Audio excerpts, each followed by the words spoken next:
Warning, this podcast contains spoilers.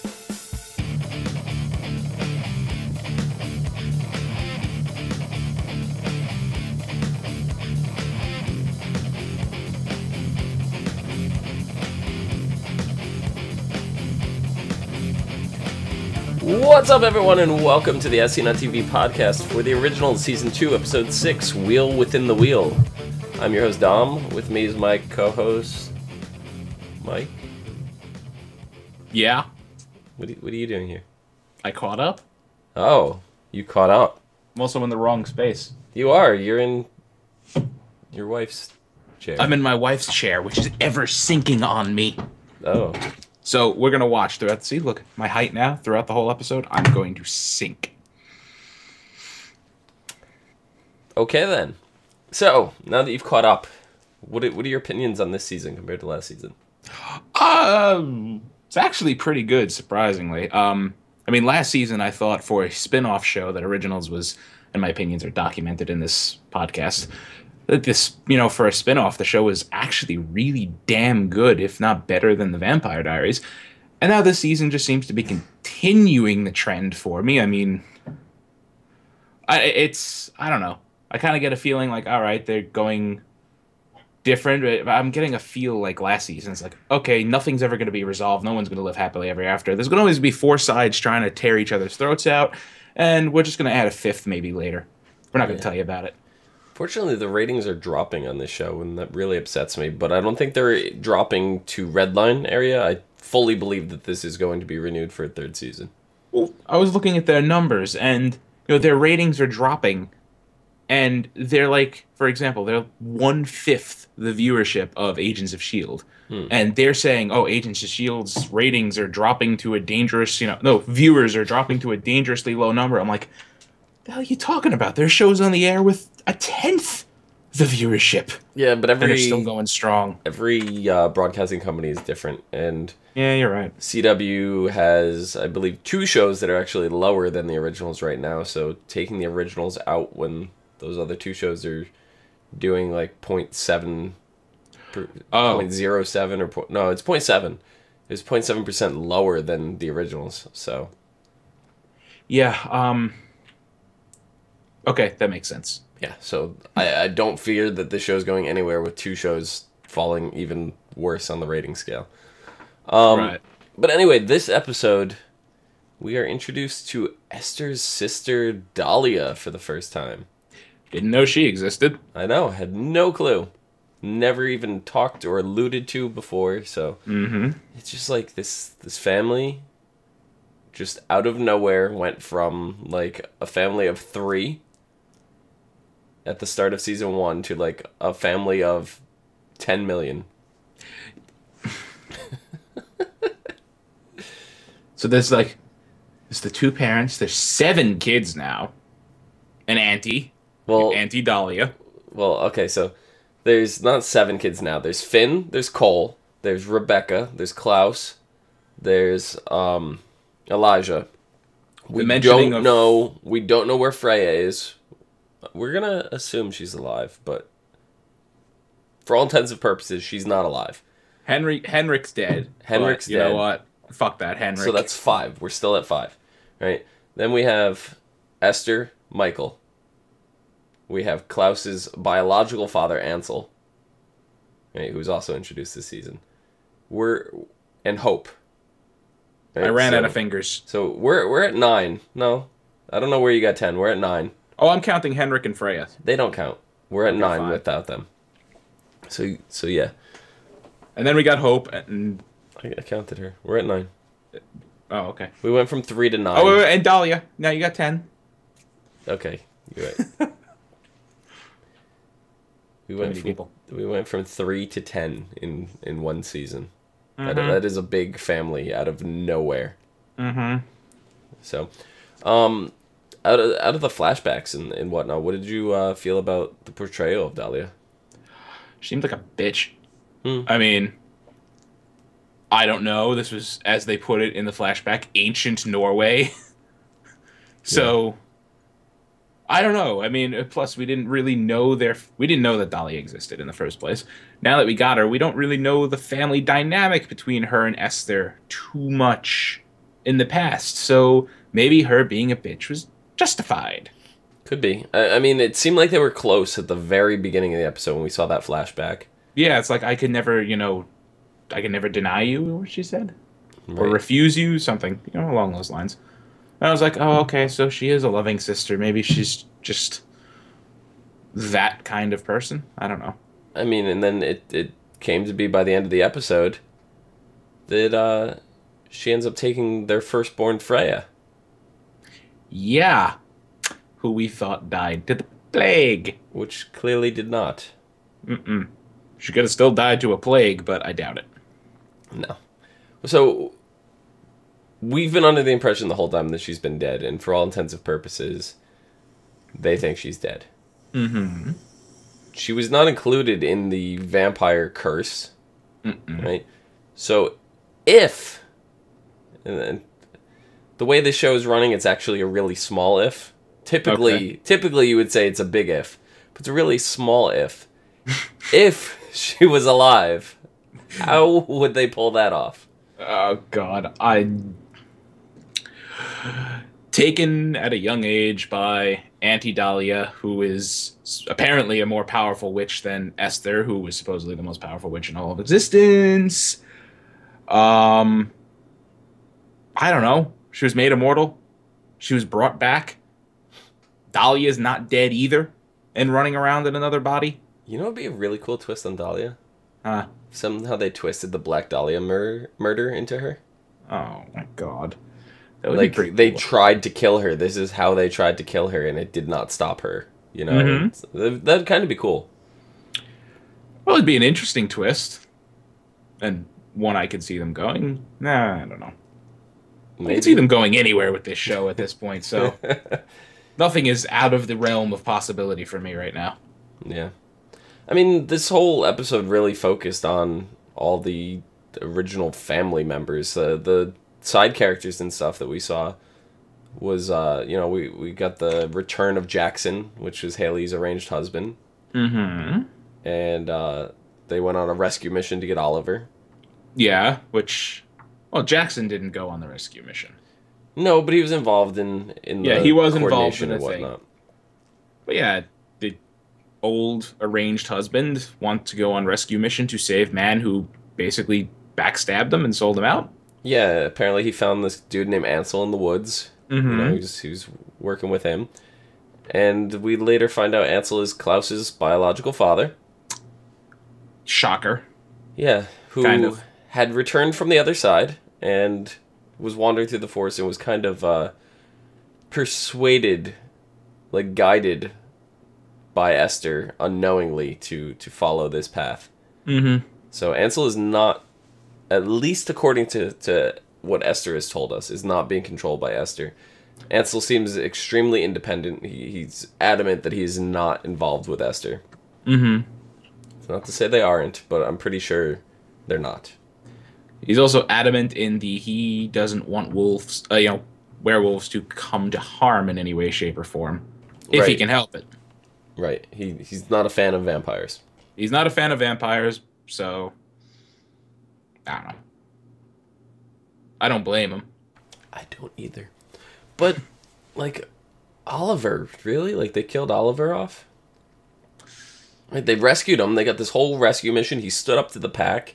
He made sure that they didn't run to their deaths trying to fight Haley. Like, it's like this whole pack is going for, you're going to fight a hybrid just to kill me? Like, really? Like, he's hexed.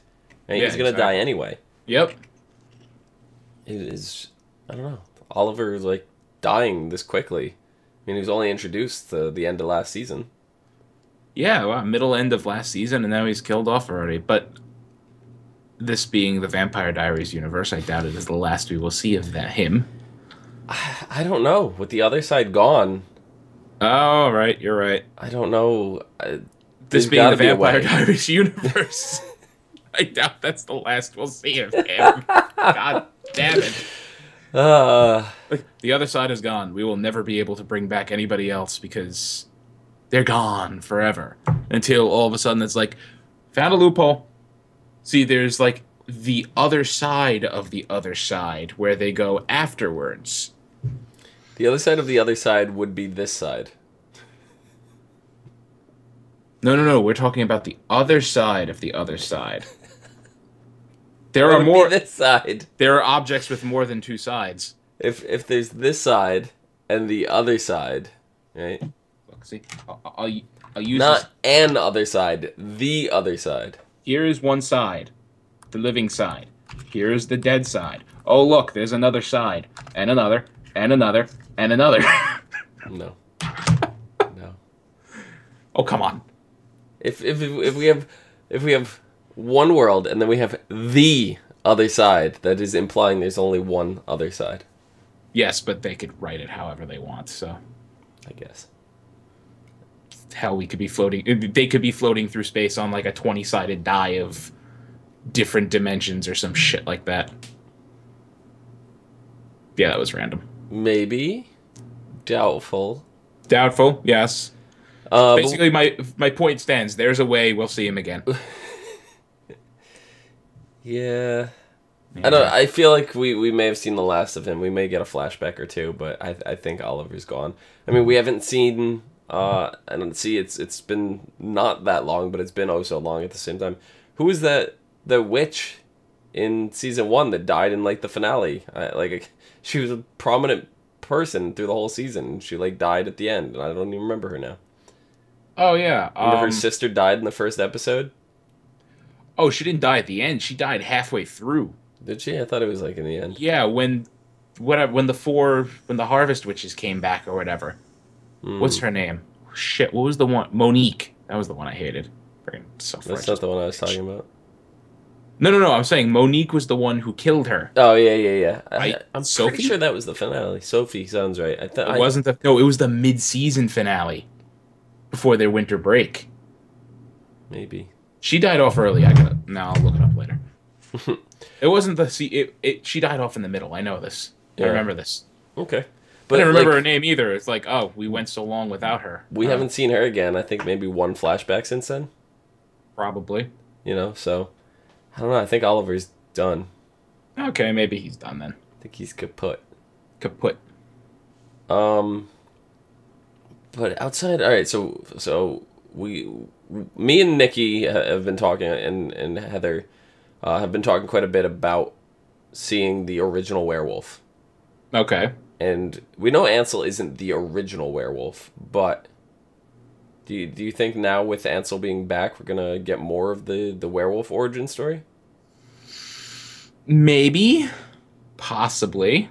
They haven't really given us much of that in either of the shows. It's just, it's like, oh, they've existed as long as humanity's existed is what they're getting at. But I mean, it's natural, but it's a curse at the same time, right?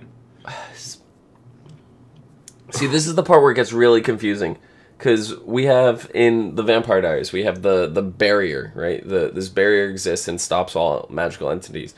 It prevents all magic and reverts it back to the way it was beforehand. And you had Tyler, who was a hybrid, and at the beginning of the end of last season, gets thrown over the border and is stripped of his vampire powers, is stripped of his werewolf curse, and is reduced to being just a human with the werewolf gene. So it doesn't take his gene away. So that's where it's kind of fuzzy for me, because if it doesn't take the gene away, it means it's something that naturally occurred in him. So if it naturally occurred in him, that doesn't necessarily mean that it's not magical. It could just be the first one was created through magic, but a gene has been passed on since, and the gene is a natural occurrence now. It's possible. I mean, yeah, I forget that they mentioned that as a gene and that happened to Tyler, but so I don't know if there's really an origin that they could tell for the werewolves that they could cram into this season. This season's already pretty jam-packed. It's probably happened so long ago. It predates the original vampires, so... It definitely predates the original vampires, because there were werewolves living around them before, yeah. I mean, that's how Henrik died. Before the... what was it? Klaus took Henrik, the youngest son, to go see the transformation of the werewolves. Right. And one of the werewolves lost control and mauled Henrik. That's how Henrik died. And yes. in doing so, that's what triggered Esther to turn them all into vampires. Right. That was the catalyst for that. So, and the fact that Klaus is a hybrid because Esther's mother was sleeping with a werewolf even more predates the originals. It just goes to show you that they were around long, long, long before them. Yeah, very long before them. So, I feel there's a story to tell there, but I don't know. I don't think now is the appropriate time for it. No, now's not the appropriate time. Maybe it was a traveler curse or some shit like that, because they established that the travelers existed since ancient Greece. Yeah. So, hell, maybe it's something they did years and years and years ago, and nature's way of balancing it out was to make it a genetic trait at that point. It could be. I'm reaching here. But then we saw, like, Klaus, his rage. Like, his utter rage was almost an outmatch for Esther's abilities. Right? Her magic couldn't even stop Klaus's rage at that point. He was choking the shit out of her. Yeah, and this is not the first time. No, this is not the first time. That's how he killed her in the first place, how many years ago. She should have tried to stop him before he got a hold of her throat. Yeah. She might have succeeded. At that point, she was kind of distracted with the whole lack of oxygen thing. Yeah. Well, we find out this isn't the first time Klaus killed her before, too. And this is now where it starts getting all hazy to me. Like, was it... I didn't know... It's been so long, but was Esther dead when she came into the Vampire Diaries? Apparently she had to have been, because we learned in this episode here that when Michael found out that Klaus was basically a bastard child, that he, like, disowned all his children, or definitely disowned Klaus, and Klaus ended up being the one that killed his mother. Right. So that's what we were told this episode. But when Esther was originally introduced in the Vampire Diaries, was she brought back from the other side? I don't remember. I think she was, actually. I think they had her body. I think Klaus was carrying that around. Yeah, because didn't Klaus have, like, some special coffin that was, like, cursed and couldn't open and all that, now that I'm remembering? I think so. I thought there was some special coffin that they just couldn't open, and when they finally opened it, it was revealed to be their mother. I mean, when was this? This was season 3? 2? 3? Let's see what we got for season 3 here. I'm pretty sure that that's how it went down, now that I think of it. So there was that one coffin that Klaus was carrying around that just... they couldn't open. It was, like, magically sealed. Yep. I think it was Bonnie who actually finally opened it. But... do you think there's a possibility we could see Henrik again, even though Henrik we know was mauled as a child? Oh, come on. Yes, there's a possibility. Oh, well, you know what? I say yes, there is the possibility we could see him again just because of what they do with, dead characters. My answer is yes, maybe. I say that, but... I give it a definite maybe. I give it a definite maybe. But, and here's the big but, he is the only one of them who died as a human. Freya? We don't know if she's dead. She went off with Auntie Dahlia. For all we know, like a bajillion years old. For all we know, she's some immortal mega witch. But anyway, excluding Freya, he's the only one who died as an actual human.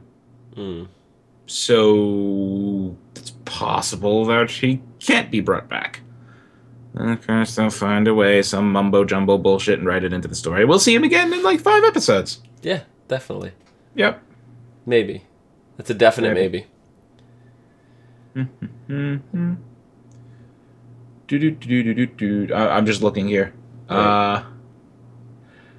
It's got nothing. It just says, like, Esther is... Yeah. I'm almost positive that's how it happened, because I remember the coffin that couldn't open. I think Bonnie finally opened it, and the big end reveal for that particular episode was it's just Esther's corpse laying in the coffin, and we find out that Klaus had been carrying that around with him too, with the rest of his family. Right. But when Klaus, who went on his rage rampage, he ends up taking Elijah with him, so they have Elijah back. Yes, they have Elijah back. But Elijah's been so broken and worn down and everything. Do you think he's going to go through with Esther's plan and decide to body jump? I don't know. I mean, that would suck. I don't know. Like, at this point, I can't figure it out. He's been worn down, basically mentally tortured. Mm-hmm. Whether he knows he's been mentally tortured or not is another story. With her and putting those visions in his head and all that stuff. So maybe he will decide, you know what? This is hell of a lot better than this shit. Even though I command, some pretty wicked power. Maybe being a witch won't be so bad. Yeah, because then maybe he could actually live his life out with Haley. Like, these dreams that Esther's been popping into his brain. That would be nice for him. But I don't know if he's going to decide the body jump. Maybe he'll figure it out and see through whatever bullshit Esther's feeding people. Or maybe she's not feeding people bullshit. Who knows? Who does know? I mean, her motivations are like, oh, I just want all my children to be, live normal lives like they should have before I fucked it over. And then it reveals, like, the whole crap with her sister. And it's like, oh, no, you don't. You just want an army of witches in case your sister comes calling for your head. That very well could be, like, getting a whole army prepared for her, because everybody's under the impression now that Hope is dead, right?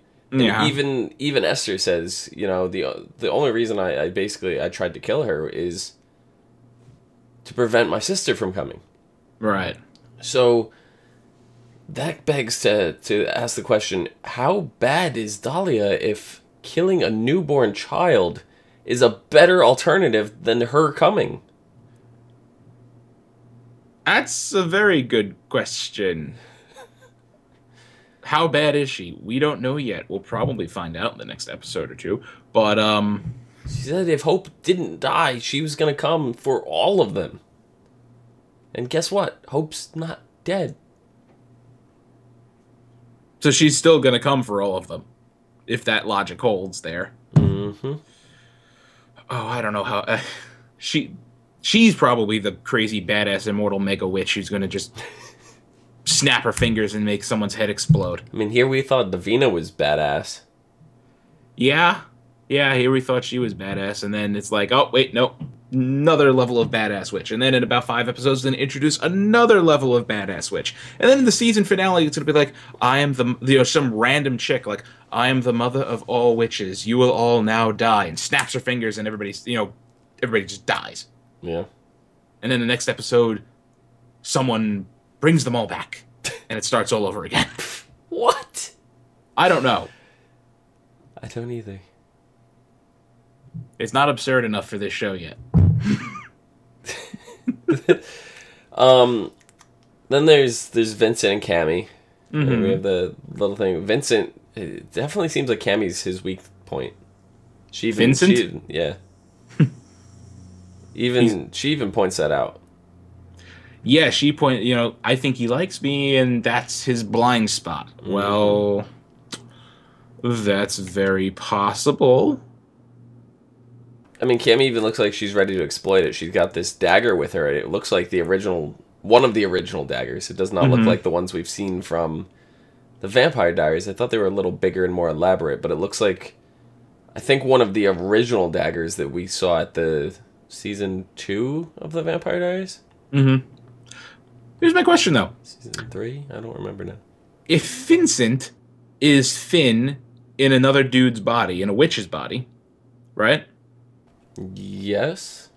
Why would she even need the special silver original incapacitating dagger? Couldn't she just use a friggin' butter knife and stab him to death with it? Maybe it prevents body jumping. Oh. Right, like those traveler knives they had. We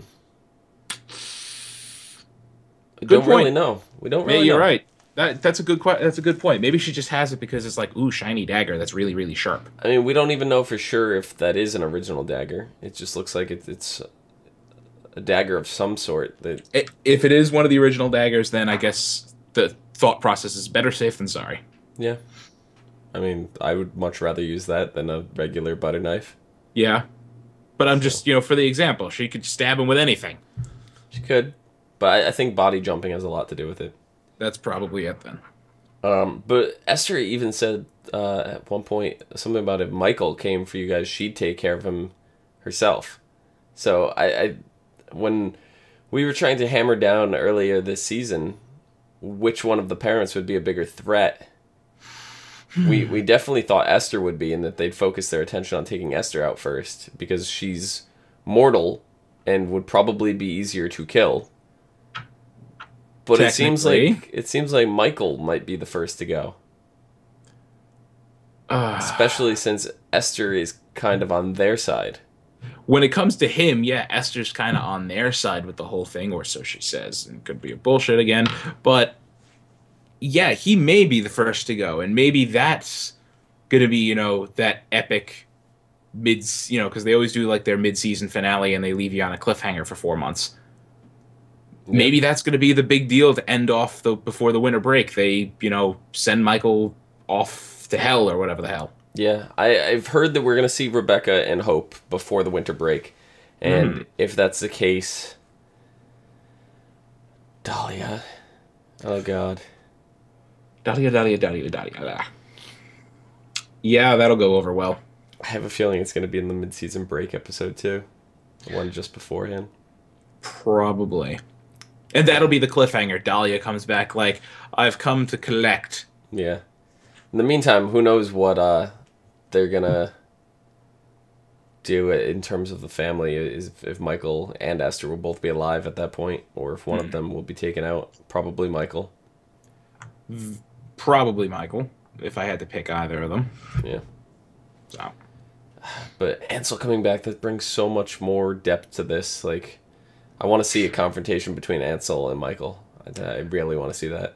Yeah, they just keep adding, like, what stuff did that they toy with that you think we're not going to see until, like, the next story arc. Like, yeah, they're just like, here it is. Way before you thought it was coming, here it is. What did this series start out with? It was what, a 3-way between witches. No, it was a 4-way, right? Witches, werewolves, vampires, and original vampires. Was that it?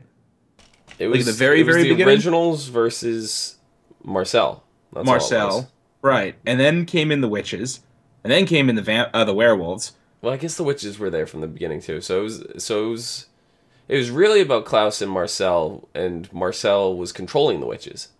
Right. So so it was a 2-way, and then allegiances shifted. The witches rised up, and then it was the trifecta. Right. And then the werewolves came out of the bayou. And then allegiances shifted, like, and who's allied with who now.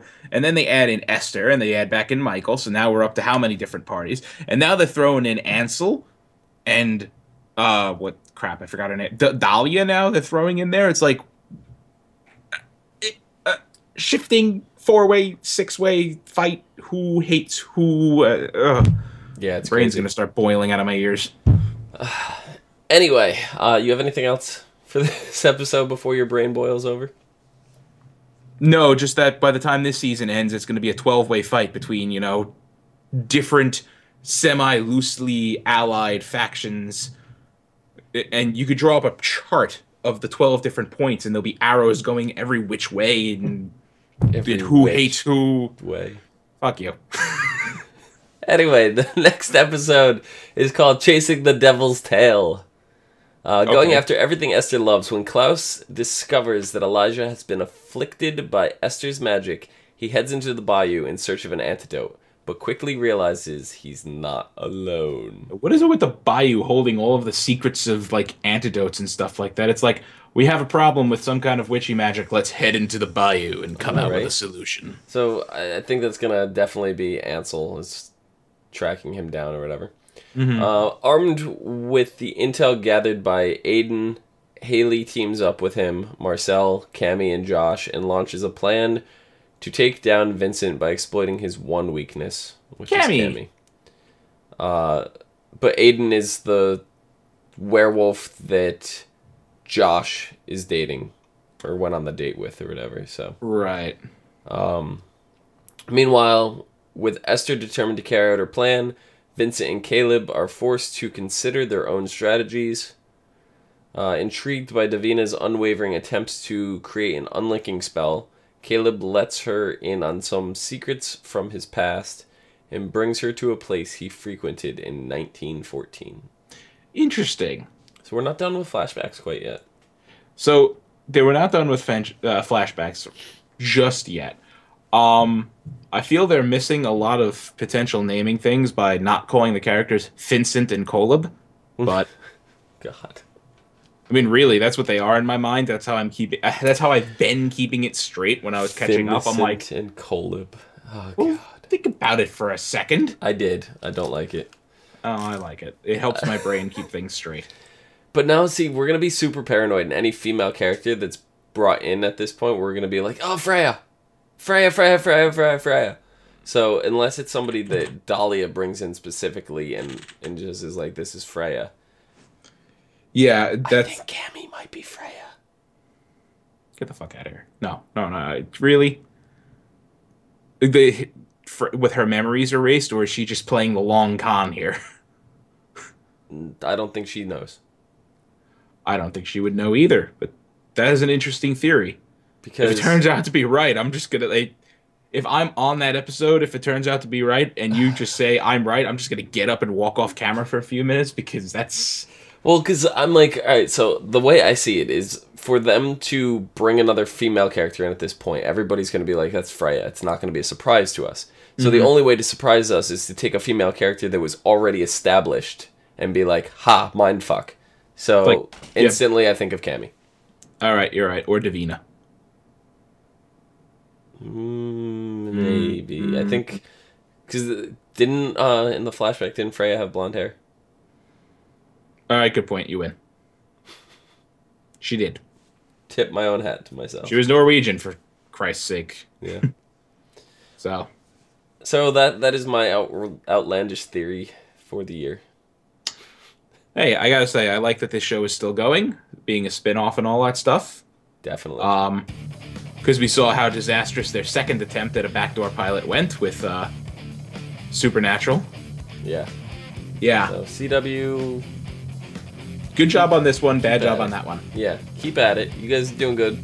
And I think a lot of that... You can't credit the network for that. A lot of that has to do with the writers. Julie Black knows what she's doing. So. She does know what she's doing by now. Yep. I think that about wraps it up for the show. Phil, where can the people find you? Right down there at Thilligren on Twitter. Oh, look at this. I can look at it and turn my head and have an illusion of stuff.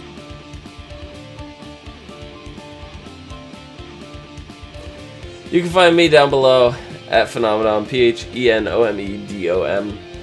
You could also find both of us and others on ASOTV Podcast on Facebook, Gmail, G+, Twitter, MySpace, and right here on YouTube /ASOTV Podcast.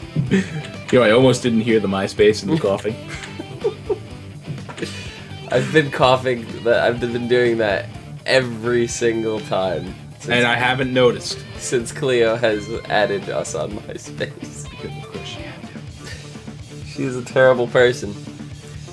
Well, someone brought up the fact, are you on MySpace? I am now. Till next week. Later, guys. MySpace.